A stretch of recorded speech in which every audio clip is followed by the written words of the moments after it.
तो नमस्कार, मैं आशीष मिश्रा अपने YouTube चैनल फाइनेंस ज्ञान गुरु में आपका स्वागत करता हूं।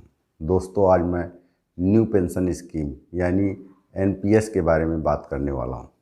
जैसा कि आप लोगों को मालूम है कि जब भी कोई कर्मचारी, राज्य कर्मचारी हो, सरकारी कर्मचारी हो, कोई भी ऐसा व्यक्ति जो काम कर रहा है, उसको सबसे ज़्यादा ज़रूरी होता है कि उसको एक अच्छी इनकम हो।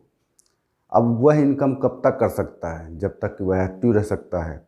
वो ऐसा माना जाता है कि कोई भी व्यक्ति 60 साल तक एक्टिव रह करके जो है काम कर सकता है, सरकारी दस्तावेजों के अनुसार। तो अब 60 साल के बाद उसको पेंशन दी जाती थी ताकि वह उसके बाद भी अच्छा जीवन जी सके। तो उसी आधार पे जो पहले सरकार पेंशन देती थी, 2004 के बाद से जो भी सरकारी कर्मचारी भर्ती हुए हैं, भारत सरकार ने एक अध्यादेश के माध्यम से उनको नई पेंशन स्कीम के माध्यम से पेंशन प्रणाली शुरू की है। तो दोस्तों, आज हम इस पेंशन प्रणाली के बारे में जानकारी लेंगे कि आखिरकार यह है क्या, इसका लाभ कौन कौन ले सकता है, इससे क्या हम कुछ अलग से इन्वेस्टमेंट कर सकते हैं, इसके लिए क्या योग्यताएं होनी चाहिए, इन सारी टॉपिक्स में भी हम बात करेंगे। तो सबसे पहले हम यह जानते हैं कि वास्तव में यह किस किस के लिए है। तो जैसा कि आपको मालूम है कि 2004 के बाद से जितने भी केंद्रीय कर्मचारी हों या फिर राज्य कर्मचारी हों, उनको न्यू पेंशन स्कीम के अंतर्गत पेंशन देने की योजना लाई गई। लेकिन सन 2009 में यह राज्य कर्मचारी या केंद्र कर्मचारी या फिर कोई भी अन्य व्यक्ति जो इस पेंशन स्कीम को लेना चाहता है, वह इसमें भागीदार बन सकता है। इस पेंशन स्कीम के तहत भारत सरकार ने ऐसी एक योजना बनाई कि भाई आप अपना जो भी पैसा जमा करोगे, 10% पैसा आपका जमा होगा अकाउंट से, तो 10% भारत सरकार भी उसमें जमा करेगी। और लास्ट में जब आप रिटायरमेंट जाएंगे 60 साल की उम्र में, तो उस समय आप 60% पैसा, पहले था कि 50% पैसा ही आप निकाल सकते थे और 50% पैसा आपका जमा रहेगा, उस पर आपको पेंशन मिलेगी। लेकिन बाद में इसमें कुछ चेंजेज किए गए और इसमें यह उपाय किया गया कि भाई ठीक है, आप 50% पैसा ना निकाल करके अभी 60% पैसा निकाल सकते हो, यानी कि इसको और भी अधिक आकर्षक बनाया गया। दूसरी बात, इसमें एक चेंज और किया गया, जो केंद्र सरकार, जैसे कि हमारा जो है 10% पैसा जमा होता था और केंद्र सरकार भी उसमें 10% ही पैसा देती थी, लेकिन उसमें केंद्र सरकार ने अपनी हिस्सेदारी को थोड़ा सा बढ़ा दिया। अभी उसने अपनी हिस्सेदारी 14% कर दिया। तो इसको इस तरह से और ही आकर्षक बनाने की कोशिश की गई है।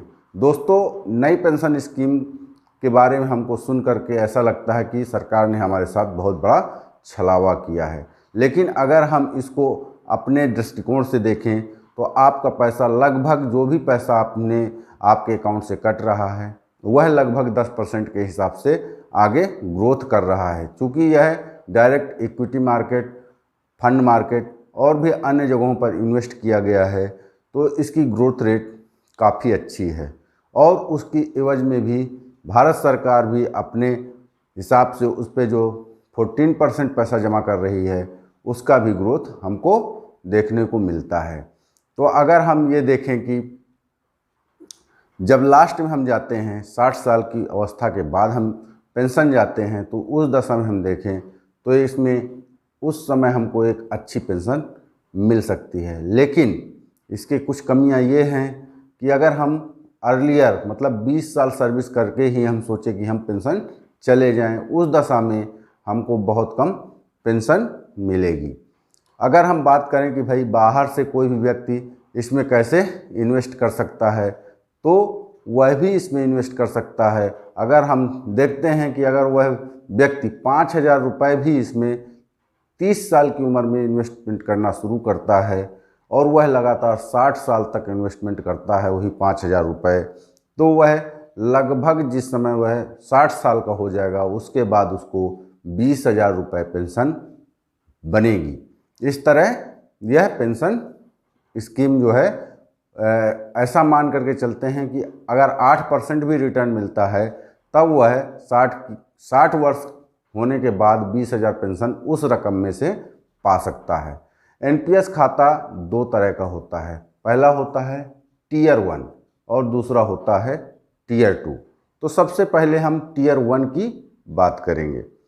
टीयर 1 पेंशन खाता होता है, जैसा कि आपको मालूम है एनपीएस में, और इसको कोई भी खोल सकता है, चाहे वह सरकारी कर्मचारी हो या राज्य कर्मचारी हो और या फिर कोई अन्य प्राइवेट संस्थान में काम करने वाला व्यक्ति होता है। इसमें दो तरह से पैसा जमा होता है और छूट उसमें से हम ले सकते हैं। पहला है कि इनकम टैक्स की धारा 80 CCD 1B के तहत इसमें 50,000 की छूट मिलती है। दूसरा है 80C के तहत 1.5 लाख रुपए तक जो आपका सेविंग दिखाना होता है उसमें आप छूट ले सकते हैं। और इसमें अगर आप जिस समय रिटायरमेंट होते हैं यानी कि 60 साल की अवस्था में आप 60% पैसा विड्रॉल करते हैं तो उसमें किसी तरह का कोई टैक्स नहीं देना पड़ेगा, यानी कि वह पैसा जब आप उस समय निकालेंगे तो वह पूरी तरह से टैक्स फ्री रहेगा। अब हम यह जानना चाहेंगे कि एनपीएस खाता आखिर हम खुलवा कैसे सकते हैं, कैसे खोल सकते हैं। तो एनपीएस खाता बहुत ही आसान है खुलवाने का तरीका। इसको हम दो तरीके से कर सकते हैं, या तो हम खुद ऑनलाइन कर लें या फिर हम अपने डिपार्टमेंट के माध्यम से करवा लें। तो ऑफलाइन उसको हम कहते हैं, जब हम डिपार्टमेंट के माध्यम से करवाते हैं तो ऑफलाइन में, या फिर हम किसी बैंकिंग संस्थान के पास जाते हैं। मान लो कोई प्राइवेट आदमी है तो बैंकिंग संस्थान के पास जाएगा, जैसे एक्सिस बैंक है, एचडीएफसी बैंक है, एसबीआई है, इनमें से किसी एक बैंक के पास गया। मान लो वह एक्सिस बैंक के पास गया, वहाँ जा कर के वो क्या करेगा, पीओपी सेंटर उसका जो होगा वहाँ पे जाएगा और वहाँ पे एक सब्सक्राइबर फार्म ले लेगा, एनपीएस सब्सक्राइबर फार्म मांगेगा और प्लस अपना केवाईसी कराएगा। केवाईसी मीन्स की मतलब कि वह अपना आधार कार्ड, पैन कार्ड, जो भी ये डॉक्यूमेंट्स होंगे उनको भी उसको देना पड़ेगा। और यह मिनिमम 500 रुपये से आप इसको शुरू कर सकते हो, मतलब हर महीने आप उसमें 500 रुपये जमा करते रहो और सालाना आप लगभग इसमें आपको मिनिमम 1,000 रुपये एक साल में जमा करना पड़ेगा एनपीएस स्कीम के तहत।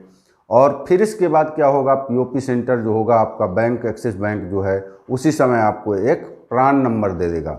प्रान नंबर आपको दे देगा, प्रान नंबर दे देगा। फिर इसके बाद आपका यूजर आईडी बन जाएगा और उसका पासवर्ड बना लीजिए और उस समय आपको बैंक को, एक्सिस बैंक को आपको 125 रुपये की शुल्क जमा करनी पड़ेगी एनपीएस खाता खुलवाने के एवज में। अगर हम इसी को देखें कि भाई ऑनलाइन कैसे करवा सकते हैं, तो ऑनलाइन करने के लिए आपको एनपीएस ट्रस्ट की वेबसाइट पे जाना पड़ेगा। एनपीएस ट्रस्ट वेबसाइट में आप जा कर के एनपीएस ऑनलाइन आपको देखना पड़ेगा। एनपीएस ऑनलाइन में आप इंडिविजुअल कैटेगरी में जाएंगे। इंडिविजुअल कैटेगरी में इसके बाद फिर आपको आधार कार्ड का वेरिफिकेशन करवाना पड़ेगा। आधार कार्ड वेरिफिकेशन, इसके बाद ओटीपी आएगा, ओटीपी को आप सबमिट कर दीजिए। इसके बाद एक्नॉलेजमेंट नंबर आपका मिल जाता है। इसके बाद फंड मैनेजर का आप चुनाव कर लीजिए, किस फंड में आप इन्वेस्टमेंट करना चाह रहे हैं पेंशन के, और फंड मैनेजर का आपने कर लिया। इसके बाद अपना नॉमिनी भर दीजिए, भाई हमारा यह नॉमिनी रहेगा, और इसके बाद फ़ोटो और सिग्नेचर को आप अपलोड कर दीजिए और वो मिनिमम आपको 500 रुपये का निवेश करना पड़ेगा। इसके बाद आपको जो है आपका प्रान नंबर अलॉट हो जाएगा और प्रान नंबर के साथ साथ जो है आप अपना वो बना सकते हैं लॉगिन आईडी और उसका पासवर्ड, और इस तरह से आप अपने खाते में जो भी इधर उधर करना है, जो भी सुधार करना है, जो भी देखना है कि भाई हमारा अभी कितना पैसा हुआ, क्या हुआ, वह आप उसमें स्वतः देख सकते हैं। तो इसमें हम देखते हैं कि अभी कौन कौन से लोग निवेश कर सकते हैं एनपीएस में। तो एनपीएस में 3 तरह के लोग निवेश कर सकते हैं। मतलब कौन, केंद्रीय कर्मचारी होना चाहिए या फिर राज्य कर्मचारी होना चाहिए, निजी क्षेत्र के कर्मचारी हों या फिर कोई भी आम नागरिक जो इसमें निवेश करना चाहता हो।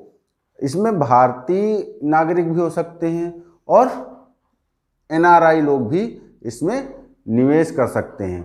और इसमें निवेश की एक शर्त और है कि आपकी उम्र 18 साल से 60 साल के बीच में होनी चाहिए। आप सोचो कि शायद एक साथ पूरे परिवार का आप एक ही उसमें निवेश कर सकते हैं या आप पति पत्नी मिलकर के निवेश कर सकते हैं, तो ऐसा एक खाता नहीं होगा।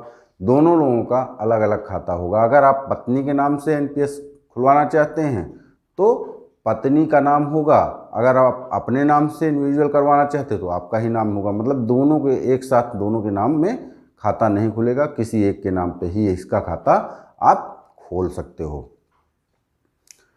इसके बाद अगर हम इसका बेनिफिट के रूप में देखें तो 60% रकम अंतिम निकासी में इसको हम निकाल सकते हैं। सरकार द्वारा योगदान जो है अभी 10% से बढ़ा करके 14% कर दिया गया है। एनपीएस ग्राहक को जो है टैक्स बेनिफिट है कि 50% तक 50,000 तक आपका 80 CCD 1B के तहत आपको छूट मिलती है। इसके बाद 80 CCE के तहत जो है 1.5 लाख रुपए का इनकम टैक्स का आप अगर सेविंग करते हो उसकी छूट आप ले सकते हैं।